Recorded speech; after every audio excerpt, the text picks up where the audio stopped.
అందరికీ నమస్కారం. Welcome to my channel updated house wife. ఇది సండే మార్నింగ్ నుండి మార్నింగ్ వాక్ పెరుగుతున్న ధరలకు గాను ఒక హౌస్ వైఫ్గా షేర్ మార్కెట్లో మనీని ఎలా గ్రో చేసుకోవాలో ఇప్పుడు చెప్తాను. సింపుల్గా చెప్పాలంటే ఇన్ఫ్లేషన్ అంటే పెరుగుతున్న ధరలు అంటే రోజువారీ ధరలు అన్నమాట. ఉదాహరణకి కూరగాయలు, పాలు, ఇలా మనం తెచ్చుకున్న రోజువారీ ధరలు ఎవ్రీ ఇయర్ పెరుగుతూనే ఉన్నాయి. ఉదాహరణకి 100 రూపాయలు పెట్టి కూరగాయలు కొనుక్కున్నారు, నెక్స్ట్ ఇయర్ అదే కూరగాయలు 106 రూపాయలకు వస్తాయి అన్నమాట.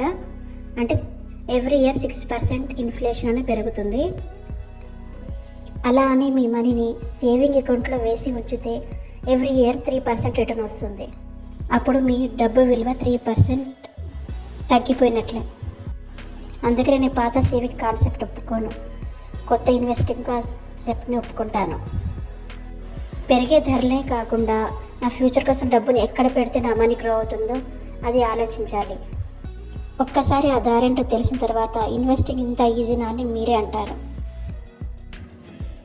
ఫస్ట్ది షేర్ మార్కెట్ అండి. ఎవరికైతే షేర్ మార్కెట్ నాలెడ్జ్ లేదో వాళ్ళకందరికీ చాలా రిస్క్ అనిపించవచ్చు. అందులోనూ హౌస్ వైఫ్స్కి చాలా రిస్క్ ఉండొచ్చు అనిపిస్తుంది. నాకు తెలిసినంత వరకు ఇంట్లో హౌస్ వైఫ్స్ ప్రతి దాంట్లో ఎలా పొదుపు చేయాలని ఆలోచిస్తుంటారు, కానీ షేర్ మార్కెట్ తెలిసిన తర్వాత అందులో ఎలా ఇన్వెస్ట్ చేయాలో తెలిసిన తర్వాత దాని నుండి ఎంత మనీ గ్రో అవుతుందో తెలిసిన తర్వాత ఎంత బాగా యూజ్ అవుతుందో అర్థం చేసుకోండి. అసలు షేర్ మార్కెట్ అంటే ఏమిటి, షేర్స్ని ఎక్కడ ఇన్వెస్ట్ చేయాలి, అసలు ఏ కంపెనీ షేర్స్ కొనాలన్నది అదేదో భూతద్దం పెట్టి ఆలోచించే పని, అదో పెద్ద రిస్క్ అని మాత్రం ఆలోచించకండి. ఉదాహరణకి మనం ఇంట్లో నిత్యం తెచ్చుకునే వస్తువులలో ఏ కంపెనీ పేర్లు ఎక్కువ కనపడుతున్నాయో అది ముందు గమనించండి. యాజ్ ఏ హౌస్ వైఫ్స్గా అవి చాలామంది గమనించరు. మన నిజ జీవితంలో వేటిని ఎక్కువగా యూజ్ చేస్తున్నామో, ఏది రిపీటెడ్గా మన ఇంటికి వస్తున్నాయో వాటిని ముందు అబ్జర్వ్ చేయండి. ఒక హౌస్ వైఫ్కి ఏ కంపెనీ బిస్కెట్లు ఎక్కువగా సేల్ అవుతున్నాయి, లేదా ఏ కంపెనీ బియ్యం ఎక్కువగా తీసుకొస్తుంటారు ఇంట్లో, అలా ఆ కంపెనీ పేర్లు, ఆ బియ్యం కంపెనీ పేర్లు, బిస్కెట్ యొక్క బ్యాక్ సైడ్ యొక్క కంపెనీ పేర్లను ఒకసారి గమనించండి. వేటి డిమాండ్ అయితే ఎక్కువ ఉందో, అంటే ఏ వస్తువులు ట్రెండింగ్లో ఉన్నాయో, అంటే కంపెనీ యొక్క షేర్స్ అమ్ముడుపోతున్నాయా లేదా 1 ఇయర్ బ్యాక్గ్రౌండ్ కూడా చూడాలి. అలాగని ఆ వెంటనే ఆ షేర్స్ కొనేమని అర్థం కాదండి.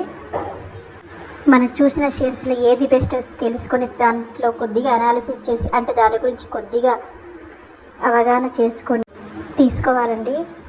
ఇది లాస్ట్ టైం నేను పెట్టిన వీడియోలో జొమాటోతో నేను ఎంత ఎర్న్ చేస్తున్నా చూపించాను కదా.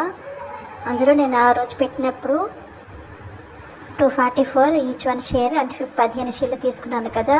మొత్తం 615 రూపాయలు వచ్చింది 4th డిసెంబర్కి. ఒక్కసారి అంటే జస్ట్ 2 అవర్స్ ఏదన్నా ఒక డిమాట్ అకౌంట్ ఓపెన్ చేసి దాంట్లో జొమాటో షేర్స్ కొనేయండి. మీకు ఎన్ని అవైలబుల్ మీ దగ్గర ఉన్న మనీ బట్టి ఒకటి కొన్నా మనకి దాని వెనకాల ₹1 కష్టపడకుండా మనకి వచ్చేస్తాయండి. చూడండి, ఇది 6 డిసెంబర్ అన్నమాట. 302 రూపాయలు పెరిగింది చూడండి. అంటే మొత్తం 880 రూపీస్ వస్తున్నాయి. మరి నేను వీడియో పెట్టిన సమయానికి మళ్ళీ చేంజ్ అయింది, చూపిస్తాను చూడండి. ఇప్పుడు చూసారు కదా, 9th డిసెంబర్కి 295 రూపీస్ ఉంది అండి. అప్ అండ్ డౌన్ అవుతూనే ఉంటుంది. కాకపోతే మనకి మనీ వస్తున్నాయా రాదా ఏమాత్రం కష్టపడి ఒక్కసారి 2 అవర్స్ మీ హస్బెండ్ సజెషన్ తీసుకొని జస్ట్ 2 అవర్స్ మన పిల్లల ఫ్యూచర్ కోసం అని స్పెండ్ చేసి ఒక్కసారి డిమాట్ అకౌంట్ ఓపెన్ చేసి జొమాటో షేర్ని బై చేయండి. నేను అంజన్ వల్ల తీసుకున్నాను. Anjan demat account open link కింద డిస్క్రిప్షన్లో ఇస్తాను. ఒక్కసారి దీని ఎర్నింగ్ అనేది చూసిన తర్వాత ఇంత ఈజీగా షేర్స్లో మనీ వచ్చేస్తుందా, అది కూడా ఏమాత్రం కష్టపడకుండానా అని మీకే తెలుస్తుంది.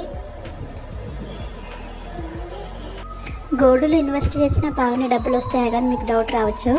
కాకపోతే లాస్ట్ 10 ఇయర్స్ నుండి అంటే 2013లో గోల్డ్ ధర 55,000 ఉందండి.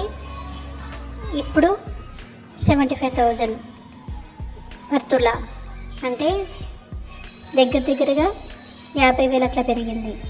అంటే 10 ఇయర్స్ గాను దగ్గర దగ్గర 55 వరకు వచ్చింది. అదే 10 ఇయర్స్ షేర్ మార్కెట్లో ఇన్వెస్ట్ చేసినట్లయితే 1 కోటి పైన వచ్చేదని నా ఉద్దేశం. అయినా మంచి సేవింగ్ రిటర్న్స్ కోసం అన్నీ ఒకే చోట పెట్టకుండా కొన్ని ఇలా కూడా ఇన్వెస్ట్ చేసి మనీని చాలా బాగా గ్రో చేసుకోవచ్చండి. అలా మంచి రిటర్న్స్ కూడా చూడొచ్చు.